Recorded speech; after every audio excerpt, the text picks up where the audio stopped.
안녕하세요. 나타샤의 책 여행입니다. 책 읽기 편안한 시간 보내고 계시죠? 펄벅의 살아있는 갈대 제3부 끝나지 않은 갈등입니다. 지난 시간에는 일제 식민지 하에서 일란의 가족은 각자 나름대로의 독립운동을 해오고 있었습니다. 연춘은 투옥되었고 손자 양이를 제외하고 둘째 아들 가족은 교회에서 불에 타 죽게 됩니다. 일란은 연춘, 살아있는 갈대가 탈옥했다는 소식을 접하면서 희망을 품게 됩니다. 나타샤의 책 여행 제3부 끝나지 않은 갈등에서는 조선의 독립을 위해 일란과 살아있는 갈대의 활동들이 얼마나 험난한지 만나러 가봅니다. 제1차 세계대전 후에 일어난 만세운동이 진압된 이래 연춘은 한 주일에 한 번꼴로 신문을 꾸준히 발간하고 있었다. 혁명활동이 지하화된 지금 이곳저곳을 옮겨다니며 신문을 발간해야 했다. 미국을 제외하고는 조선인들이 일제에 대해 드러내놓고 항거할 수 있는 곳이 없었다. 연춘과 그 동지들은 쓰디쓴 실망과 분노 속에서 더욱 결의를 다지고 있었다. 연춘은 지금 조선의 애국지사들을 향해 국제연맹을 주창하는 우드로 윌슨에게 의지해서는 안 된다고 경고하고 있었다. 한 나라도 믿을 수 없는 판국에 어떻게 20개의 나라를 믿을 수 있단 말인가. 그가 막 이 대목을 조판하는데 한 젊은 처녀가 문 앞에 나타났다. 그녀의 이름은 한여였다. 그가 이 처녀를 처음 만난 것은 어느 비밀 모임에서였다. 그녀는 그때 저고리에 남자 바지를 입고 있었는데 날씬하면서도 탄탄한 몸매였다. 고분고분한 말수가 적은 그녀는 연춘이 어디에 있든 나타나 끈덕지게 도움을 주려 했다.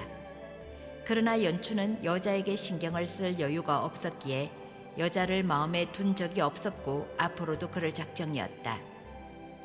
연춘은 만세운동이 있은 후 2달이 채 지나기 전에 자신의 소식지를 통해 각 도의 대표를 소집하여 또다시 임시정부를 결성했다. 그들은 성이 이씨인 한 젊은이를 대통령으로 선출했다. 중국과 시베리아에서도 이 임시정부를 지원하기 위해 여러 차례 모임이 있었다.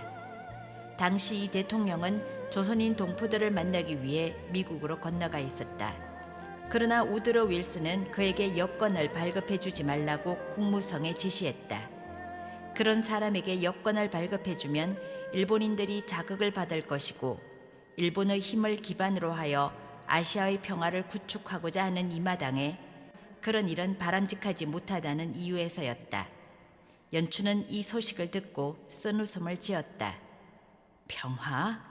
일본의 힘을 기반으로 평화를 구축하겠다고? 전쟁이 터질걸? 또 한 차례의 세계대전이 지난번처럼 독일에서부터 시작되겠지. 그러나 이번엔 일본이 미국을 공격할 거야. 연춘은 러시아로 갈 예정이었다. 한여는 자기도 데려다 달라고 말했다. 그러나 연춘은 배낭을 꺼내 등에 짊어지곤 어둠 속에서 시베리아를 향해 북으로 걸어가기 시작했다. 연춘은 전에 러시아에 가본 적이 있지만 그곳이 완전히 이방인의 땅은 아니었다. 일제가 조선을 침략하자 북쪽 지방에 살던 많은 조선인들이 가족과 함께 두만강을 넘어 시베리아로 들어갔다. 그들은 환영을 받았고 배정받은 땅에 정착했다. 또 교육을 받은 사람들은 모스크바나 레닌그라드로 갔다. 조선인들은 러시아의 10월 혁명과 내전에 참여하여 그 실상을 경험한 바 있었다. 레닌 자신도 조선인들이 중국인들보다 혁명의 방법을 배울 필요성을 더 잘 이해하고 있다며 조선인들의 대일투쟁을 격려했다. 그러나 연춘이 시베리아와 러시아에 가기로 작정한 것은 이번이 처음이었다. 그는 우선 공산주의라는 새로운 사상이 무엇이고 또 어떻게 성공을 거두고 있는지 본 고장에서 직접 알아보고자 생각했다. 그는 혁명의 방법을 배우고 그 논리를 완전히 이해할 심산이었다. 그의 배낭에는 칼 마르크스의 자본론과 공산당 선언, 그리고 레닌의 국가와 혁명이 들어있었다. 그가 러시아나 러시아인들을 좋아해서가 아니라 다만 일본을 적으로 하고 있는 지금은 러시아를 우방국으로 삼을 시기라고 판단했기 때문이었다.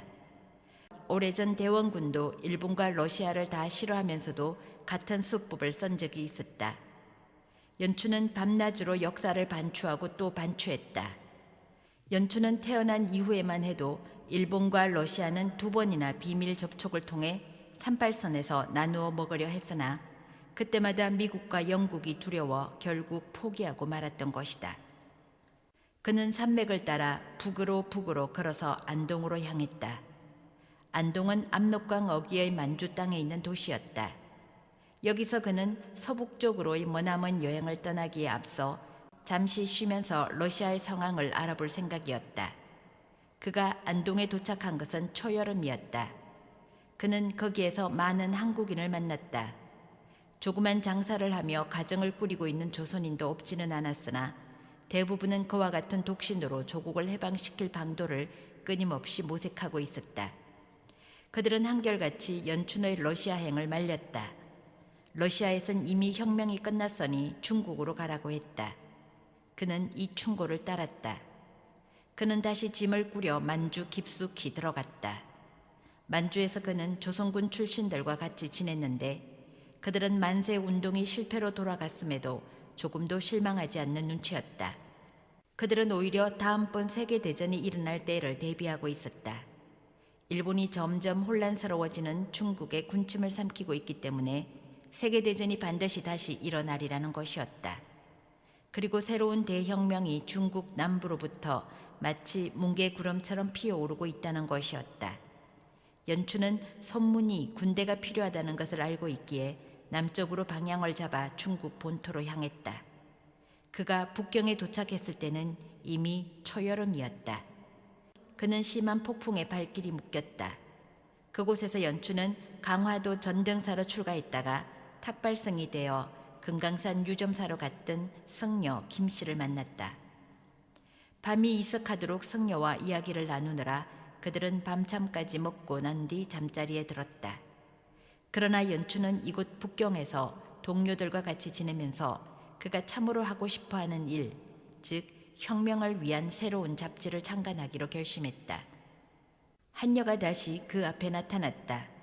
이번에는 연춘은 그녀의 노골적인 다가옴에 그만 무릎을 꿇고 말았다. 그러나 그는 그녀에게 결코 굴복하지 않을 것이라고 말했지만 번번이 그녀의 고집에 밀렸다. 그러다 어느 날 마침내 아이가 생겼다는 한여의 이야기에 그는 절망적인 심정이 되어 남중국으로 떠날 결심을 했다. 연춘은 이번에도 그녀의 동행을 뿌리쳤다. 여행을 계속하면서 연춘은 한 나라가 어쩌면 그렇게 거대하고 어쩌면 그렇게 다양한 풍경과 사람들을 지닐 수 있는가 하고 감탄했다. 연춘은 겨울 한철을 쭉 상해에서 보냈었다. 상해에는 조선인이 3,000명이나 살고 있다는 사실을 알게 되었고 곧 신조선이라는 잡지를 발행하는 사람들 사이에 자리를 잡았기 때문이다. 그러나 연춘은 여기서도 동포들이 2개의 주요 집단으로 분열되어 있음을 발견했다. 한 집단은 아직도 미국을 좋아하는 사람들. 이들은 대부분 기독교인들로서 미국에서 교육받았으며 비폭력 혁명을 신봉했다 였다. 그리고 또 한 집단은 러시아의 혁명 방식에 찬성하면서 지금 조선을 지배하고 있는 일본인들을 직접 공격해야 한다고 믿는 사람들이었다. 두 집단 모두 국내의 애국자와 각지의 망명객들에게 비밀리에 자금을 지원받고 있었다. 연춘은 처음에 친미 성향의 사람들 속에서 지내면서 그들에게 자신이 모르고 있던 사실을 많이 듣게 되었다. 그 요점은 미국인 선교사들이 조선을 도와주는 행위를 하는데 반해 미국 정치가들은 조선을 배반하는 행위를 한다는 것이었다. 그는 미국인들의 배반을 정오했다. 그러나 미국에서 오랫동안 지낸 조선의 지도자를 통해 미국인에 관한 이런저런 이야기를 들으면서 자신의 정오심을 누그러뜨리게 된 것은 미국인들의 역사상 본성 때문이 아니라 그들의 노래 때문이었다. 저녁이 되어 그들이 화합 장소로 빌린 초라한 방에 모이면 조선인들은 미국에서 사는 아프리카 노예들의 노래를 불렀던 것이다. 이제 상해에서 연춘은 2번째로 어열단이라는 폭력혁명단에 접근했다. 연춘은 그들과 함께 지냈으나 단원은 아니었다. 그는 아직 암살과 폭력만을 혁명의 유일한 무기로 삼을 수 없었다. 1924년 겨울 어열단은 민족주의자 집단, 무정부주의자 집단, 공산주의자 집단으로 3분되어 있었다. 그는 이 분열 과정을 점점 냉소적인 눈으로 관찰했다. 그는 조선의 독립이라는 목표와 인생에 대한 현명하고 지각 있는 계획을 애타게 찾고 있었다. 그는 상해를 떠나 다시 남쪽으로 내려갔다. 그가 광동에 도착한 것은 그해 가을 추수기 때였다. 그가 이곳 광동에 온 것은 조선의 광복을 도와줄 사람들을 찾아보기 위해서였던 것이다. 그곳에서 다시 만난 성녀 김씨는 그에게 폭력혁명가가 되어야 한다고 말했다. 진짜 전쟁은 지금 우리들 사이에서 벌어지고 있어. 연춘은 김씨에게 불평했다. 연춘이 불과 몇 달 안 되어 발견한 바에 의하면 조선의 혁명가들은 국내에서뿐만 아니라 이곳 중국에서도 반목을 계속하고 있었다. 폭력을 신봉하는 사람들은 비폭력을 신봉하는 사람들과 대립했다. 공산주의를 받아들인 사람들은 이데올로기는 단지 장애물일 뿐이라고 주장했다. 만주에 있던 사람들은 조선에서 갓 나온 사람들과 자신들을 차별화했고 또 이 두 집단은 모두 시베리아에서 온 사람들과 대립했다. 동포들 사이의 이러한 내부 분열 이외에도 연춘은 이들 분파와 중국인 집단들 사이에도 불화가 있음을 발견했다. 특히 중국 공산당을 러시아 고문들이 지도에 따라 자신들이 모두를 통제해야 한다고 생각하고 자기들을 따르지 않는 사람들에게 잔인하게 행동했다. 연춘은 우리들 스스로를 파괴시키고 있다는 것을 알았다. 연춘은 하나의 행동 원칙에 동의하는 유일한 집단인 테러리스트 집단을 단결의 구심체로 받아들였다. 그는 해방의 날을 대비해서 이 구심체를 통해 여러 나라에서 활동하고 있는 다른 모든 조선인 독립단체들과 연락을 유지했다. 해방의 날이 세계대전을 거쳐야만 올 수 있다는 점에 대해서는 이제 그들 사이에 이견이 전혀 없었다. 그리고 그 세계대전의 조짐은 이미 시간의 지평선 위에 나타나고 있었다. 그 다음에 1925년 중국 혁명의 지도자인 손문이 북경에서 서거했다. 모든 혁명가들이 깊은 비탄에 잠겼다. 그를 대신해 장개석이라는 젊은 장군이 러시아 고문들과 함께 군대를 편성했다. 이런 봄, 제2의 중국 혁명이 북쪽으로 번져가기 시작했고 성녀 출신 김씨는 그 혁명 대열에 끼어들었다. 연춘은 몇 해 동안 감옥 아닌 감옥 생활을 해야만 했다. 감옥의 담벼락처럼 산으로 둘러싸여 있고 패전한 그들은 죄소 신세와 다를 바 없었다. 북쪽으로의 오랜 행군 끝에 혁명군 대열에서 낙오된 연춘과 약산 소녀는 신체적 피로 이상으로 정신적인 절망 상태에 빠져 있었다. 날이 가고 달이 갔다. 마침내 봄이 왔다. 중국인 농가에다 거처를 마련한 연춘은 무지한 농민들을 위해 인민학교를 하나 세웠다. 연춘과 약산 소녀는 그곳에서 이틀을 보낸 후 정든 마을을 떠났다. 연춘은 북경 어느 절에 머물며 작업을 시작했다. 그가 그동안 기록한 것을 정리했다. 사망자 수, 성명, 조선에서의 출생지 등을 조사하기 시작했다. 중국에서 사망한 사람들뿐만 아니라 해외로 망명한 많은 인사들이 그의 조사 범위에 들었다. 1907년에는 해산된 조선국 7,000명이 해외로 망명했다. 1910년에는 100만 명 이상의 조선인이 압록강을 넘어 시베리아, 만주, 중국 등지를 헤매야 했고 유럽과 미주를 떠돌고 있는 사람도 수없이 많았다. 조국 내에서도 만세운동이 벌어진 1919년 5만 명이 감옥에 가고 7,000명이 피살되었다. 일본에서는 1923년 대지진 이후 1,000여 명의 학생을 포함하여 5,000명의 조선이 학살당했다. 누군가 그 지진을 일본인들이 조선에서 자행한 최악의 응보라고 한 데 대한 보복이었다. 1920년 만주에서 6,000명이 넘는 조선인 망명자가 그곳 일본군에게 살해되었고 상해에서는 조선인 테러리스트 300명이 일제의 손에 죽었다. 광동 코멘에 가담했던 조선인 청년 800명은 거의 모두 죽었는데 광동에서만도 200명이 죽었다. 1928년 조선에서는 일제가 조선 청년 1,000명을 공산주의자로 몰아 죽였지만 실제 공산주의자는 그 반도 채 안 되었다. 하지만 일본 본토에서 짜르치아의 시베리아에서, 군벌들이 지배하는 중국에서 죽어간 망명자들은, 그리고 상해에서 프랑스인이나 영국인들 손에 죽은 망명자들은 대체 무슨 수로 헤아린단 말인가? 또 얼마나 많은 이들이 감옥에서 고문으로 죽어갔는지 누가 알 수 있단 말인가? 그리고 무수한 젊은 인재들을 잃은 조선의 손실은 또 어떻게 헤아릴 것인가? 그들에게 죄가 있다면 자기 나라를 자기들에게 돌려달라고 했던 것 뿐이었다. 만주가 열흘 안에 일본 놈들 수중에 떨어진다는 것을 알게 된 연춘은 이 사태가 조선에 어떤 영향을 미칠지 알기 위해 귀국을 결심했다. 열차는 모두 일제의 수중에 있었으므로 기나긴 북행길에서 걷거나 말을 타지 않으면 안 되었다. 다가오는 세계대전에서 일본과 러시아는 과거보다 훨씬 더 격렬한 적이 될 것이고, 만약 일본이 패하게 되면 승리한 공산주의자들이 자연히 조선에서도 힘을 얻을 것이다. 그는 아무도 믿지 않았다.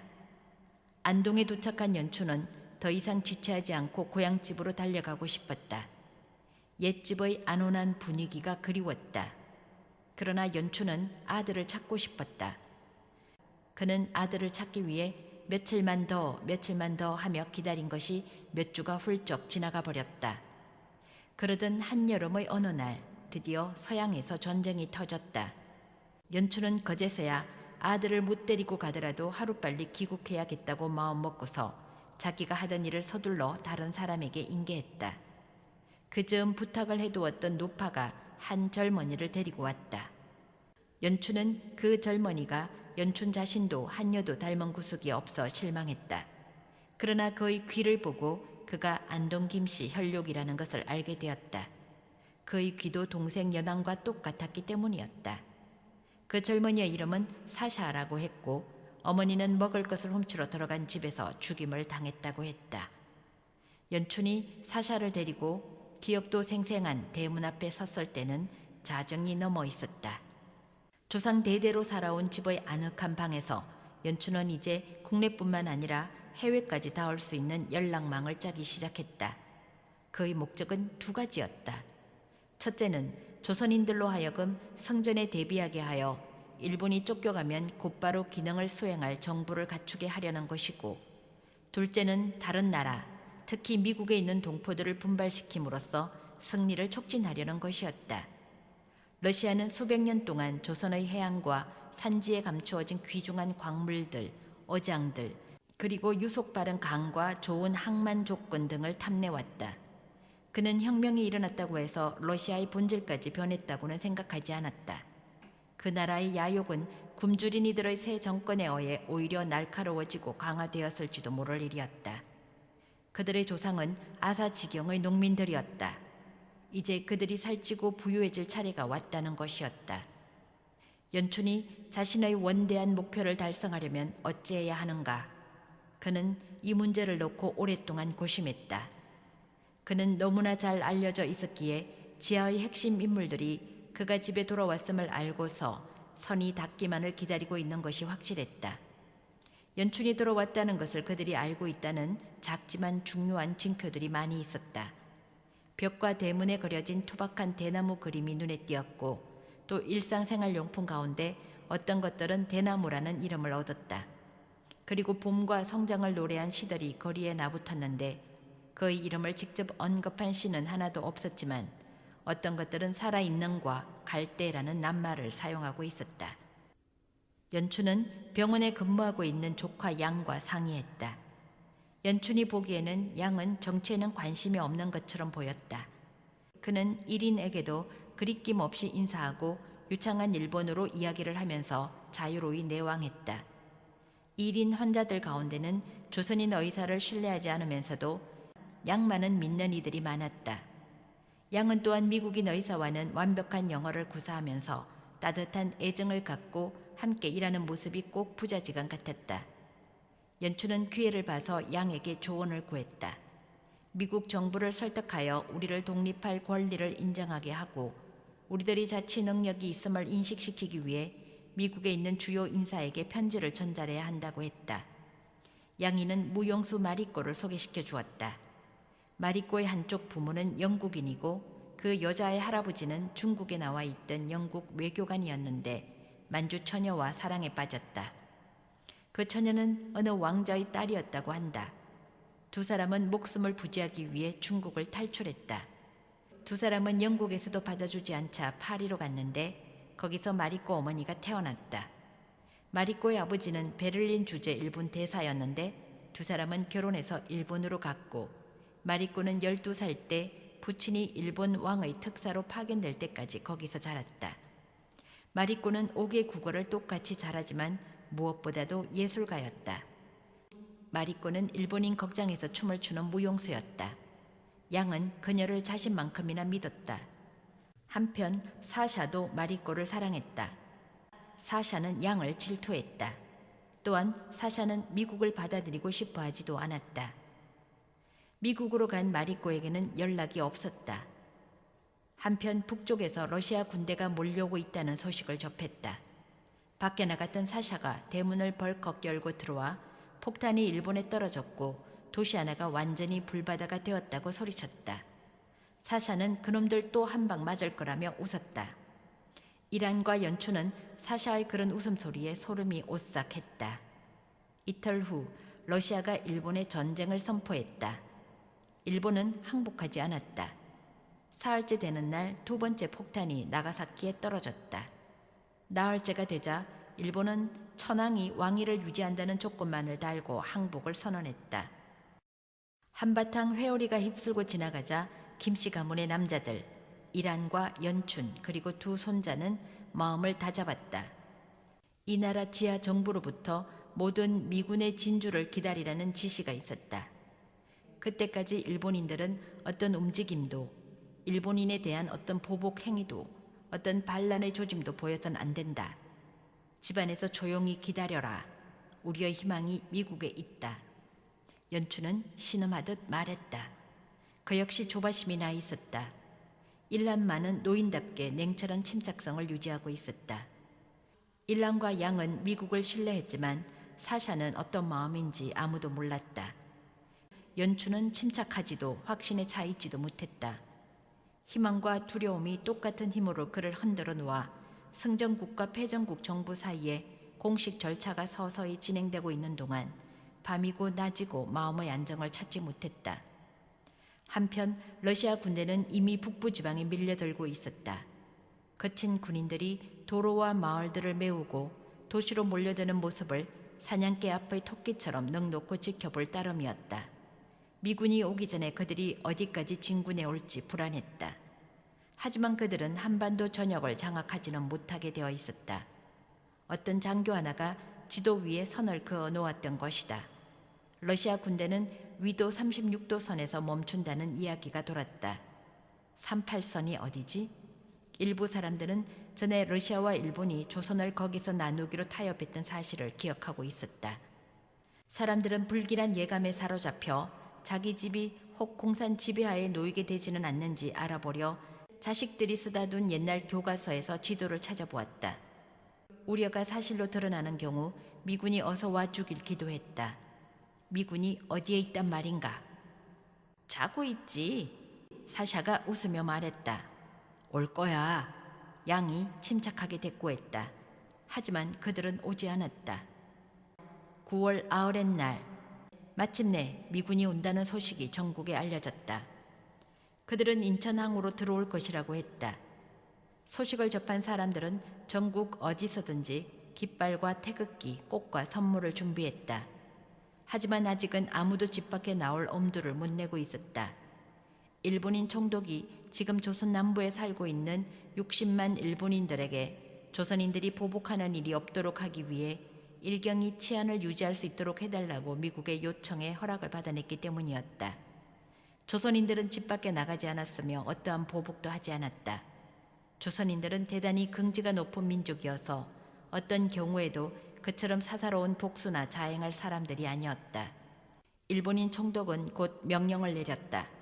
조선인들이 미국인을 접촉하면 안 된다는 것이었다. 연춘은 이것만은 따를 수 없다며 아버지를 앞세워 인천 부두에 나갔다. 미군이 부두에 들어왔을 때 500명쯤 되는 조선인들이 미리 나와 있었다. 조선인들을 대표해서 미군을 막기 위해 비밀리에 선발된 시민들이었다. 모두들 손에 오지 못한 이들이 건네준 선물이며 꽃과 환영의 깃발 그리고 태극기를 들고 있었다. 날은 무더웠지만 쾌청했다. 땅과 바다에 햇빛이 쏟아져 녹음은 더욱 짙었고 바다는 하늘인 듯 푸르렀다. 거대한 미국 군함이 미국기를 휘날리며 부두에 닻을 내렸고 현문이 내려질 때는 모든 사람이 숨을 죽였다. 오른쪽에는 정장을 한 일본인들이 서 있었는데 그 맨 앞에는 허리에 칼을 찬 총독이 있었다. 왼편에서는 일본 경찰이 조선인 군중을 가로막고 있었다.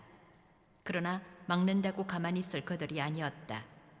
미군 장군이 현문에 나타났을 때 그들은 성조기와 태극기를 흔들면서 뛰쳐나갔다. 장군이 현문을 내려서며 그에게 인사를 하려는 것이었다. 그와 동시에 경찰들이 총을 쏘았다. 조선인 5명이 죽어 넘어졌고 9사람은 부상했으며 선물과 꽃다발은 그들의 피로 물들었다. 일한과 연춘 그리고 두 젊은이는 눈앞에 펼쳐지고 있는 장면을 믿을 수가 없었지만 두 눈으로 직접 보고 있으니 믿지 않을 수도 없었다. 배에서 내려오던 그 미군 장군은 어땠는가? 그는 일경을 꾸짖지도 제지하지도 않았고 그들이 한 짓에 대해 책임을 묻지도 않았다. 오히려 폭도들을 통제하라고 지시하기까지 했으며 따라서 그를 환영하러 나왔던 조선인들은 일경에 의해 해산되고 대기하던 일본인 관리들이 환영식의 주인이 되었다. 일황과 연춘 그리고 두 젊은이는 이 장면을 두 눈으로 똑똑히 보았으며 미군 장군이 일본인 관리들에게 자신들이 군사 정부를 구성해서 이 나라를 다스릴 때까지는 현 직책을 고수하라고 당부하는 것을 두 귀로 똑똑히 들었다. 그는 조선인에게는 한마디도 하지 않았고 조선인은 안중에도 없는 것 같았다. 이 장면을 목격할 때 일황과 연춘 그리고 사샤와 양 4사람은 어느 집 문간에 모여 서 있었다. 대문은 빗장이 채워져 있었지만 경찰이 환영 나온 조선인들을 해산시킬 때 그 지붕 아래서 몸을 피할 수가 있었던 것이다. 그들은 후줄근한 깃발과 꽃들을 늘어뜨린 채 서로의 얼굴을 바라보았다. 이제 어떻게 할까요, 할아버님? 양이 여쭈었다. 집으로 돌아가자. 일한이 대답했다. 그는 꽃다발을 도랑에 던져버렸다. 깃발을 접어라. 집에 가져가서 잘 간수해 두었다가 다른 날 써잡구나. 연춘이 미적대면서도 분부대로 따르려고 몸을 돌렸을 때 그 미국 장군이 총독에게서 막 칼을 넘겨받으려는 참이었다. 거기서 연춘은 장군이 달아나는 조선인들은 안중에도 두지 않은 채 일본인에게 상냥한 목소리로 당부하는 그 말을 들었던 것이다. 그는 조선인들이 뛰어 달아날 때 깃발이며 국기가 흙 속에 짓밟히고 꽃다발이 찌부러지는 것을 보았다. 순간적으로 정신이 아득했다. 그는 되돌아서 달리기 시작했다. 그는 태극기를 흔들면서 외쳤다. 만세! 만세! 연춘은 더 이상 외치지 못했다.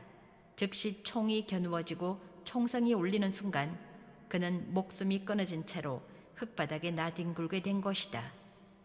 되돌아서 그에게 뛰어간 것은 양이었다. 그 역시 무슨 일을 당했을지는 자명했으나 그를 구조했다.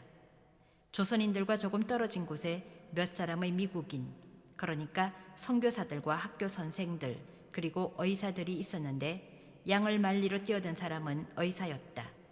그 미국 의사가 속삭였다. 돌아가시오, 돌아가요. 저들이 다시 쏘기 전에. 저분은 걱정 마시오. 내가 병원으로 모시겠소. 그러니 어서.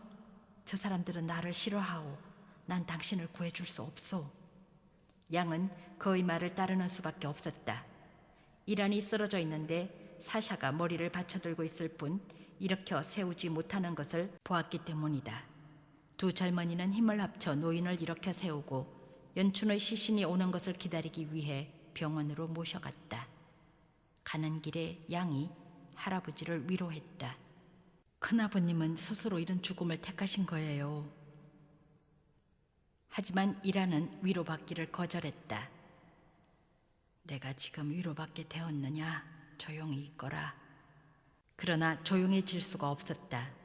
군중들 중에서 남아있던 사람들이 설게 울며 그들을 따라왔기 때문이다. 살아있는 갈대가 죽은 것이다. 누가 아들 자리를 메우지? 일한이 물었다. 장례식 날이었다. 그들은 다시 집에 돌아왔으나 연춘은 이제 산비탈 할아버지 곁에 누워 있었다. 각지에서 사람이 와 일한 내외와 연춘의 묘소에 절을 했다. 순이는 흐느껴 울었다. 아무도 없어요. 우리는 아들을 다 잃었어요. 그들은 안방에 앉아 곱다니가 더운 차를 내오길 기다리고 있었다. 그때 정원에서 벼랑간 성남 목소리가 들려왔다. 어떻게 북으로 갈 생각을 할 수 있어? 우리 양의 목소리 아니에요? 순이가 속삭였다. 쉬. 일란이 순이를 제지했다. 그들은 방석에 나란히 앉아 있었는데 그 말소리를 들으면서 일하는 손을 내밀어 순이의 손을 잡았다. 어두운 정원에서 두 젊은이가 서로 다투고 있었다. 일한 내외는 두 젊은이가 싸우면서 악을 쓰고 으르렁대는 소리를 들었다. 사샤가 양을 죽이겠어요. 순이가 숨죽여 말했다. 그녀는 힘겹게 일어나서 비틀거리며 문까지 걸어갔다. 너희 두 놈! 순이가 노인네의 떨리는 목소리로 울부짖었다. 두 사람은 그녀의 목소리를 듣지 못한 모양이었다. 일한이 그녀 옆으로 왔다. 그들은 한데 뒤엉켜 흙바닥을 뒹굴고 있었다. 그녀는 흐느끼기 시작했다. 우리 양이 죽겠어요. 하지만 올라타고 있는 것은 양이었다.